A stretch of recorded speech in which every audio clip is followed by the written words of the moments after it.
Yeah, but in Cameroon or in Africa, you put them into. Yeah. Somebody will say wants to pour champagne on top of it. That's true. So 1955, this vehicle serpentine its way. And it had come very muddy. Serpentine. Yes, serpentine. Another interesting term. Yeah, and then Serpent. I think that come now. Okay. So, how welcome people to pronounce a car? Income. Yes. I'm from Afang. I'm from Afang. What does Afang means? The capital B of modernity, the capital B of newness. Do you know capital B? No. How would you not know capital B when you grow up in Capital B. Capital B. Oh my God. Which primary school you go? I went to government primary school in Balma, the French system. No, but then they call it capital B. You do not know why it is in French. Capital B, it is always okay. Bama, you never build the house that will build in Bama. That's the problem. They don't. They have a different. Yeah, because they roof their house using a plan. Okay. A carpenter B bores a hole inside. Okay. It all makes that.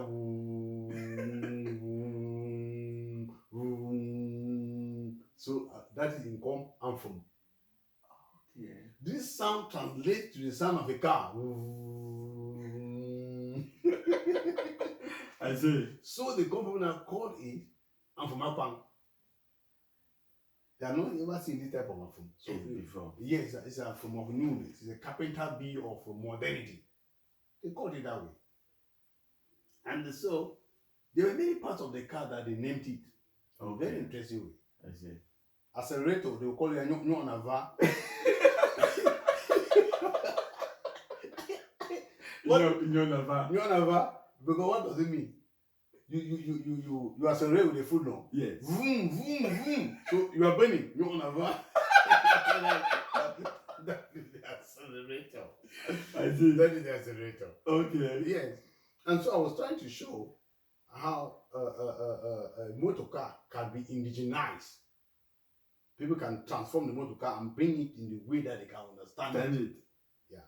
I see. Without using terms of. Exactly. Wow. That's quite interesting. Yes. The same thing with the motorcycle. How do they call motorcycle? Funtum-tum. How does it sound? Until today they call it funtum-tum. Up to date.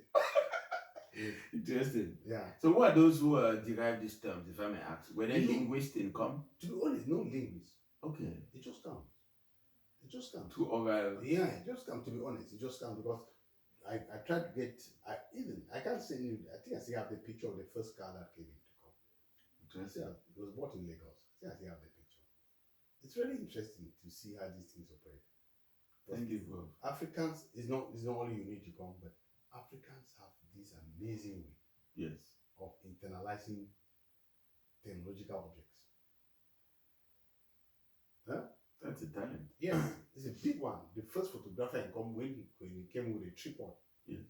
People escaped that the man was taking. That was Nyongo. How can you be sure that just snap somebody like that and his face comes out? Because the first photographer came in 1955. Okay. The same time that this car was coming in. Okay. Yes. But then he had learned photography as well in Lagos. Okay. Yes. And the man who bought this car was a farmer in Kumba. Sold his cocoa farms, went to Lagos, and bought the car. And drove it right down. Yes. And then got a driver who drove the car right down to Njibika. Yeah. Right. So the car came in. So you see, in the mid-50s was a period of unprecedented progress in Africa. Whether in politics, decolonization, it was the heydays of everything, you know. Yes, bro. Yeah, and so people too were awake. There was reawakening, renaissance. Many things were happening. Wow. There was a bricolage of modernity and tradition. There was a lot of mixture. Together. Yeah, a lot of mixture. Wow. Yeah. Thank you for that historical background. It's so so enlightening. That was the talk I gave in Byron. Can you imagine that? And that talk was geared towards my interview. That was an interview, but I worked in Byron. Okay. They paid me a round ticket. Oh, they paid the round ticket with Turkish Airlines anyway. Okay. But I went there, I gave my talk there, passed down to Lisbon. Wow. And then went back. But then, Great. I think that was the talk. Thank you so much. Yeah. 2013, January 25th, you gave a public lecture at the International Institute of Social History. Yeah, in Kruiswijk. Amsterdam. Kruiswijk in Amsterdam. Titled Postal, Telegram and Telephone Workers Union, West Cameroon, 1962 to 1967. I'm still writing. A neglected aspect in the trade unionism in Cameroon historiography. Okay. Yeah, because I was there. Yes, International Institute of Social History. My God, it's an imposing building in Amsterdam. Okay. I applied. I sent my proposal. It was accepted under this Koning is a king. Okay. It's a royal, it's a whole very prestigious award. Okay. I worked there for 6 months. Wow. For 6 months. I think they were paying me about 2,600 euros or so. Okay. But they would pay and take back everything. Yeah, by taxes. Taxes and rent or whatever. But I enjoyed it. So what I got there was this postal telephone operators, because the postal telephone, when you go to the history of trade unionism, people have completely forgotten about this postal telephone, postal telegraph and telephone unions. Yes. But I discovered in that institute that in 1950s, 60s, right to early 70s, there was a PTT, that Postal Telegraph Telephone Union Workers, Cameroon. Okay. That was linked to the international trade unions. Can you imagine to that? Geneva, to Zurich, to all over the world. I still have the files. Okay. The still to develop them.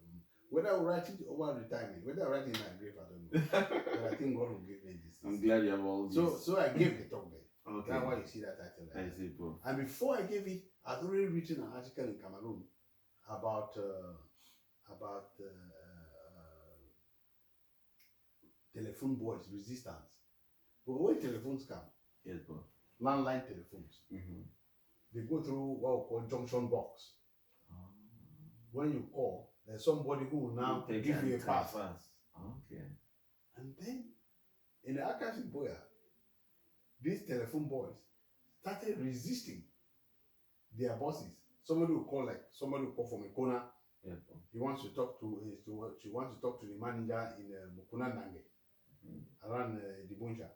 And then the guy will just simply say that I don't have time to do that. Put it off. Put it off. So I really wrote a first paper on this. Yes, criticizing it. Yes. I was appreciating. That's a form of resistance. So you can resist a system without really going out to the streets to fight. Okay. You understand? I see. Because somebody's calling from a corner. Yes, and the junction box is in Boya. So don't just say get out. No, I don't care what you want to say. Put on the thing. But if it was in front of you, you will not do it. Exactly. Yes. And now when I read the paper, I laughed. Yeah. Boys. Interesting, Prof. Yeah. 22nd of November, you're a guest lecturer at the University of Ghent, Colonialism and Communication in Africa, the case of British Cameroon. That was in Belgium. Yeah, in Ghent. I was in Belgium and I was simply, what was I talking about? Yes, Prof. I was talking about how British colonialism justified the construction of roads in British Southern Cameroon, which is today West Cameroon, which is the Anglophone Cameroon. Yes, all the roads that you find today already tapped, perhaps from Victoria, passing through Boya, Kumba, Malfe, Pamenda, Ring Road. All those roads were justified on economic basis. Never on people passing, no. It was about bringing down cows. Because Pamenda area is about 1,350 meters above sea level. Very good for cattle rearing. And if I was actually justified that cows from Pamenda could feed the entire British West Africa. Wow. Yes. And then the people were very muscular and very strong, so they can feed the labor of the plantations. Yes. So when you look at the way Victoria was, the road that radiated from Victoria, when towards Manfe, from Manfe to a branch in Manfe, crossing through Fum to the eastern provinces of Nigeria, and then the rest goes up to Bamenda and the ring road. The British wanted that to be a trunk-A road, to be tarred. Okay. But then colonialism is very trickish. How? Very trickish and very devilish too. When the British discovered that Foncha, who became the president of KNDP, has started talking about reunification. And that the French had already constructed a road and arrived in Bunda, 30 days of the Bunda. Those guys declined doing everything. Because the official policy of the British was that Southern Cameroon should gain independence as an integral part of Nigeria. Okay. But once the thing started going the other way around, no. They dumped it. That's why the ring road has never been tarred up today. Oh. Yeah. So now I've been seeing pictures of them working on it. They're trying to work. Cameroon government trying to work now. They want to justify the Anglophone causes, the Anglophone crisis. They want to say that I've not yet seen what they're trying to do. Until they will pass Campbell, that way I will know that they're tarring them. Yeah, they have begun in the Cork, Ecom, the past Manfe. No, the route that you are talking about is well tarred by the Chinese. Okay. But by the Chinese, not from Cameroon government's wallet. I see. Yes. It's a Pan-African? Yes, the African Mount development. And it is also about this accord. This, what do you call it again? The Bakassi issue. Okay. Peninsula. The Bakassi Peninsula issue. Because that road is supposed to be a trans-African highway. Okay. Yes. So the Cameroon government can make noise. Cameroon government can think that we don't know. That it's not really the government that is constructing the road. You would have heard milliards. Yes. Because they talk only in milliards. Cameroon government is a government of milliards. Yeah, big amounts of money. Yes. I went through the road when they were doing the construction. It's well tarred. Okay. Well tarred. But if not of this war, traveling from Boya to Bamenda was already cut down. You could take 4 hours and you're in Bamenda. 5 hours and you're in Bamenda. Interesting. I traveled that way. Okay. Yeah. Thank you, Prof. So that's what I was given in Gate about road construction and colonialism or whatever. Yes, in Cameroon. And since 2020, you're a lecturer, Institute of History, Faculty of Humanities. And 7th February 2000 to 2020, you were a lecturer at the University of Boya. So, dear viewers, we have just, in a nutshell, gone through the experience, the public lecture experience of our highly beloved Professor Nkwi. Now, I want to go to his courses taught. It's important to know the courses he has taught. I'm going to list them very fast. Pre-colonial Africa to 1500, government, politics, and society in Cameroon, 1884 to 1992, revolutions in Europe in the 19th century, women in African history, African system of thought, Asia in the 19th and 20th centuries, research methodology. You have Cameroon 1922, 1961, Africa in the 19th century, Cameroon since 1961, Europe in the second half of the 19th century, Europe between the wars, 1919 to 1939, Africa to the 20th century, a history of Western political thought, seminar topics in world history, ancient civilization, problems of nation building in Africa since independence, introduction to globalization, long essay, supervision, women in African history and their role in development, historiography, research methodology, colonial and post-colonial Cameroon, gender, colonialism and development in Africa, migration in colonial and post-colonial Africa, supervisions of master's thesis, reading in Cameroon, nationhood history, the history of African slavery and diaspora and contemporary connection movement, readings in the history of European integration, media conflict, and crisis management. As you can see, Professor Nkwi is just versatile. He has taught a myriad of courses, as you have just heard. I want us to move to his other duties in the Department of University of Boya. So, he has also taught Africa to 1500, Africa in the 19th century, Europe in the second half of the 19th century, 2003, 2008. History of Western Political Thought, 2006, 2008. Long essay and bachelor dissertation, 2009. Migration in Colonial and Post-Colonial Africa, History of African Slavery and Diaspora and Contemporary Connection Movement. Organizer of departmental seminars. He has organized so many countless seminars, workshops, conferences. Department of Academic Counselor for final year students at the undergraduate level.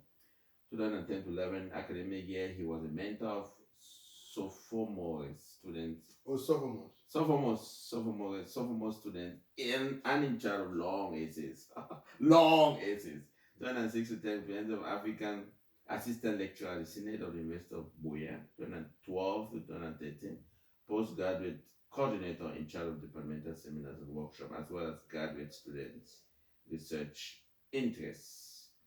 So at Leiden, he's the coordinator of African Studies, Bachelor of International Studies, the Hague campus, member of Opleiding Committee, Education Committee. Education Committee, yeah. So courses taught at Leiden, History Africa,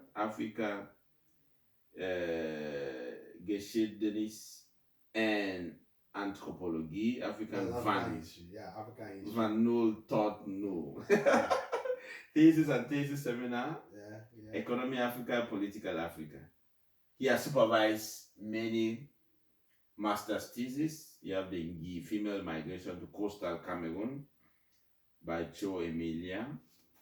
You have, so quite interesting, you have Schism in the, I'll just be reading the topics. Schism in the Baptist Church in Com, a history of road construction in British Cameroon, a social history of Bamenda, history and activities of the Full Gospel Mission with Mbemi Development and Cultural Association, production, regulation and commercialization of liquor in British Cameroon, communication in the Bamenda gas field, youth history and car wash economy, conflict and social crisis in Anglophone Cameroon, National Commission on Human Rights and Freedom in Cameroon, drug abuse in secondary schools as an emerging security threat in Boya, changing trends in female education in Cameroon, the case of Boya Municipality, the Anglophone crisis in Fakwaneme Division, changing patterns of architecture in Lebanon, and then the master's thesis he supervised in Leiden on the arrival of economic missionary,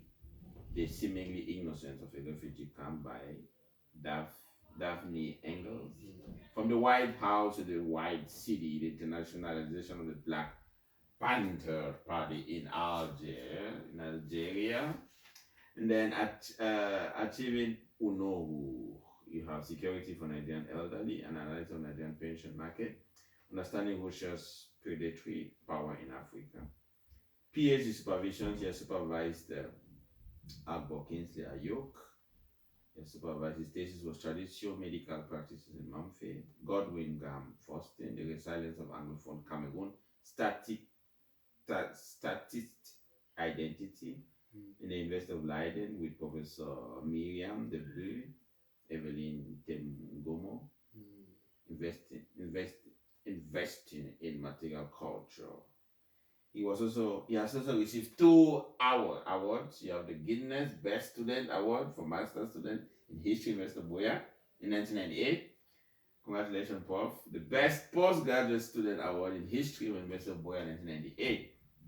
And he was also an external examiner in the University in South Africa. External examiner PhD thesis, a contemporary analysis of reunification discourse in Cameroon history textbooks by Gam Nkwi. We're getting long along there. And then you have external examiner of a PhD thesis titled The Role of Makidzi Traditional Leadership Among the Venda by Eva Machidze. Was an external examiner of PhD Britain and education of the development of Southern Cameroon. External examiner PhD critical assessment of inclusion and exclusion in South African identity. In Leiden, internal examiner of the PhD thesis child labor in cocoa producing area. And internal examiner of PhD conflict mobile biographies of mobility along the Uban River in Central Africa, PhD examiner, In politics in the Bamileke region of Cameroon, Masters in Investor Boya. He was the external examiner of the thesis, the effects of the Bamenda Mamfe Road on Batibo subdivisions, the thesis, community life of inmates and ex-convicts, an anthropological evaluation of Boya Central Prison by Bridget Ayongake, and the examiner of master's thesis, the impact of colonialism and religion on traditional authority. So I will listen all this so that I know most of our viewers are interested in research. You at least you have all the sources here. You can always contact Prof. Prof is very simple and always available and very, very open. Then the last one is examiner of master's thesis titled Globalization and Contemporary Social Transformation Among the Pinyin People. This was written by Clarice P. So that's this has to do with the thesis, master's and doctorate. Now let's go to other work experiences which you have just said. The first I'll just go through them. You have appointed honorary professor of African history, so he's an honorary professor in South Africa. He's also promoted to the rank of associate professor social history in University of Boya. That was 2018. You know, he's a national president of Bokan Organization for Rural Development. Bochart, sorry. And he also taught the courses is taught in Bishop Organ. I know our Bishop Organ friends are listening, they want to hear the courses because most of you might have forgotten. World history, civics. You remember civics? We studied civics. Cameroon since 1884, African history since 1884, world history since 1848, Cameroon since 1800, African since 1800, and world history. These are all courses taught in Bishop Organ. Yes, my friends, he has also been a reviewer of many international articles, journals of contemporary African studies, Africa Focus, Revenu des Sciences Sociales, International Social Science Journal, Transfers Interdisciplinary Journal of Mobility Studies, Modern Africa, Politics, History, and Studies. Now, the other part that we're going to talk about later is his publications. He has published. In fact, I counted them, my friends. I want to list them here. We're going to see that in the next section. He has published 58 articles, 27 books, 6 books, 3 encyclopedia articles, 2 book reviews, and 114 keynote addresses. He has given 114 keynote addresses. He has earned 10 awards, 10 of them. And that's what I want us to talk about, Prof. I want us to talk about these awards, which we've earned, so that we can be inspired to, you can inspire the young people. We'll keep all the publications in the last part. I have them right here. The first academic award you earned was Certificate for Participation in the Session of the Government Institute in Dakar, which you just spoke about. Your experience in Dakar, and that was in 2003. The second is Certificate for Participation in the 9th Cultural Studies Workshop in Bangalore. You've been Bangalore. You've been to India. You've been to Mozambique. You've been to Maputo, where you participated in training workshop on visual sources as alternative history. Certificate for participating in social history workshop. Certificate for participating in Commonwealth International Conference that took place in the University of Douala. Recipient of the Fontong Young Scientific Award. Certificate for attending and presentation. Certificate of participation at the 3rd Congress. Now, Professor, I have listed you all the public lectures you've delivered and all these awards. In a nutshell, what has been your secret? What is the secret? What is the secret to be a good public speaker? As you've been, you help people spellbound. People listen to you. What are those secrets? I know you mentioned them back in Bishop when you said you mastered your material. If you're invited to deliver a conference or a lecture, you study it, you mentioned it. Then you also said the grammar. No, you said the English. Is there another thing you want to add there? Yeah, once upon a time, yes, there was this young man from France. Okay. Whose ambition was to dominate the whole of Europe. His name was Napoleon Bonaparte. Okay. Though he was not even French, but he was born in France. Okay. And after warring the whole, in 1801. Yes. 1802, he felt that there should be a break. He felt that there should be a break so that he can rest a bit. Okay. And he embarked on reforms. Oh. He embarked on reforms. Okay.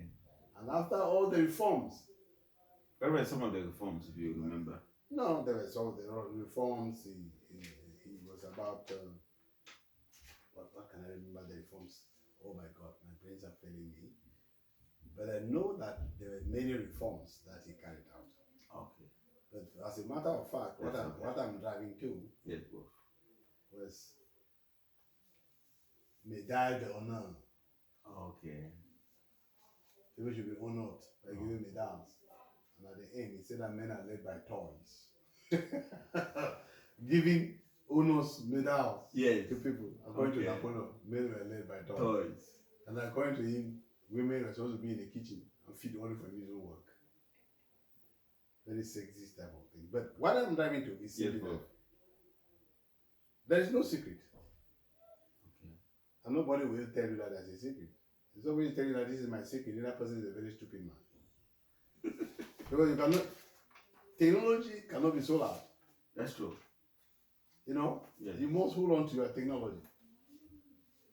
And so I think that the driving force, yes, the driving force in all this is to have the gift of nourishing your brains.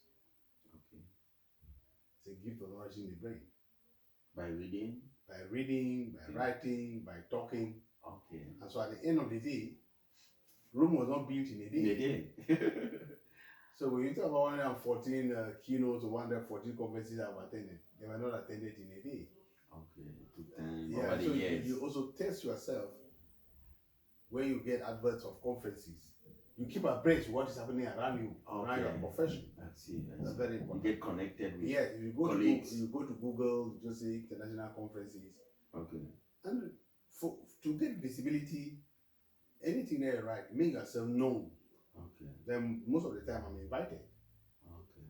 Most of the time I'm invited. Probably because somebody read the article. Yes, I say, okay, can you please, if you have time, can you come and give us a talk? We're going to buy your ticket. You can come and do this. We're going to feed you. Okay. And this and that. It is not even complete. I think the last thing I did was a few months ago when I was invited to talk to young diplomats to be sent to Africa in the Dutch Ministry of Foreign Affairs. Okay. And I gave a lecture for 30 minutes. What is the summary of that lecture? It was about African history, getting to understand Africa before you go there as a diplomat. That's true. Because if you don't understand Africa, and Africa is so heterogeneous, and you go and put yourself in these offices. Yes, not only big offices in ivory towers. Okay. You will not get it. So, which policies do you want to make as an ambassador in Cameroon?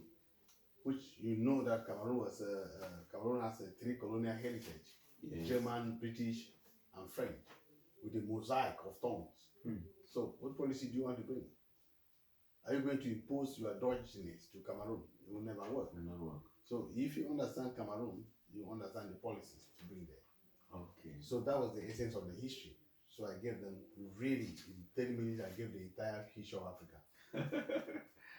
Wow. Yes. So I was invited. So in most of the conferences, I got invitations.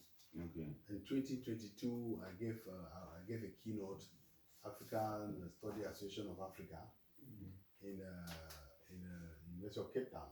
Okay, bro. I was invited, and the ticket was bought for close to $4,000. Wow. Flying from Leiden to Cape Town, through Doha. Wow. Through Doha. And also the issue is you need to capture the attention of those you are addressing. Okay.